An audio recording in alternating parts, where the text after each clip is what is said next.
Alors nos difficultés principales, c'est l'accueil client, puisque déjà on a été fermé. Donc du coup, on n'a plus reçu du tout de clients.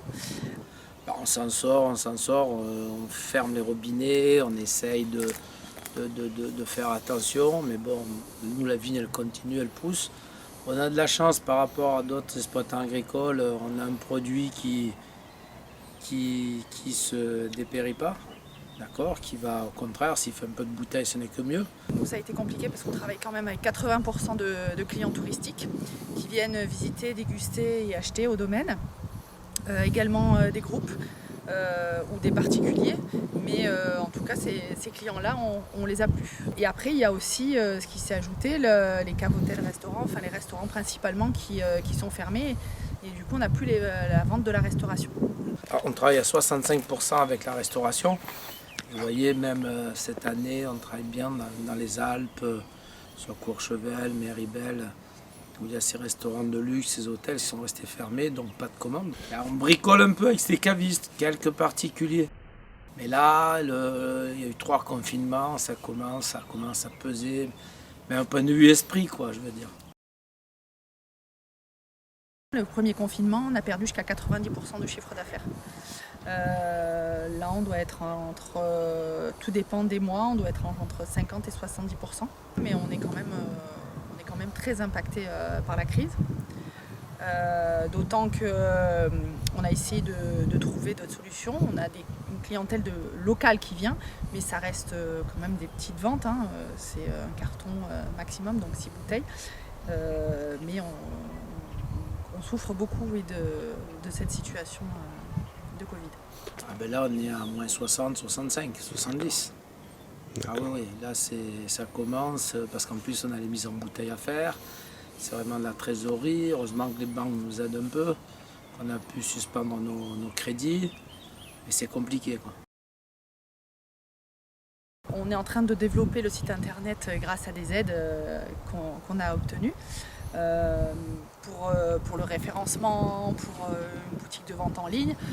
Maintenant, difficile de vendre une bouteille de Bélé sans l'avoir goûté.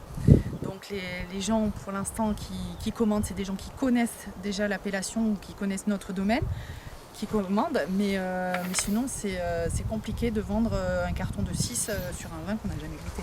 Oui, on a un site, on le fait, mais on ne vend pas directement. Justement, ça nous a fait réfléchir de s'occuper un peu plus, parce qu'il nous manque cette clientèle qui descendait sur la côte, qui venait prendre un peu de vin, vous voyez ce que je veux dire. Les restaurants, c'est un premier jet, et après on a cette clientèle qui tourne, les gens viennent en vacances, ils repartent avec du vin, et c'est vrai qu'il faut qu'on se mette en place. Aujourd'hui, on a bien pris conscience, la famille a pris conscience qu'il faut démarcher ces gens, les relancer. On a les aides de l'État, mais pas tous les mois. Et par contre, ça prend beaucoup de temps à faire, mais ça ne remplace pas de toute manière le fait qu'on soit fermé.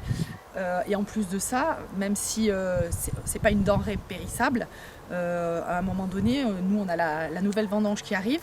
Donc cette nouvelle vendange, il a fallu la vinifier. Il faut la mettre en bouteille puisqu'on ne peut pas la conserver dans les cuves puisqu'il y a l'autre vendange qui arrive derrière. Tout ça, ça a un coût. Il faut payer les bouteilles, les bouchons, plus l'emplacement. Les murs ne sont pas extensibles. Donc à Nice, les caves sont petites. Donc du coup, c'est très compliqué. Ouais. Oui, on rappelle un peu nos clients, on essaie de vendre. Après, on travaille aussi avec des maisons qui travaillent spécialement sur Internet. On a eu la chance que nos importateurs nous ont suivis. Donc on a bien travaillé aussi avec l'importation. Là, on attend qu'ils recommandent aussi. Et malheureusement, c'est une crise mondiale. J'ai développé à Métro, mais du coup c'est un peu pareil, comme il n'y a pas de professionnels qui viennent acheter. Du coup, les ventes, elles sont pas non plus, on n'est pas sur des gros volumes. Et puis les magasins bio. Les Spar, tous les petits endroits où les gens vont faire leurs courses actuellement. Mais c'est pareil, ça reste des petits volumes. J'espère que ça arrive, que vraiment ce que nous a dit le gouvernement hier soir, ça va se faire. Et que vers le 15 mai, au moins les terrasses puissent s'ouvrir. Ça va nous faire du bien, nous vignerons, mais aussi je pense que l'esprit des gens, ça va leur faire du bien, quoi. Voilà, d'arrêter ce confinement, de pouvoir sortir, aller manger au restaurant, serait-ce même une pizza, de bouger, quoi. Bah, alors ça ne sera pas un retour à la normale en tant que tel comme avant, on va dire. Nous, le tourisme, on ne va pas l'avoir d'aussitôt. Apparemment, les Américains devraient pouvoir revenir, donc ça tombe bien parce que c'est une clientèle qui aime bien notre vin.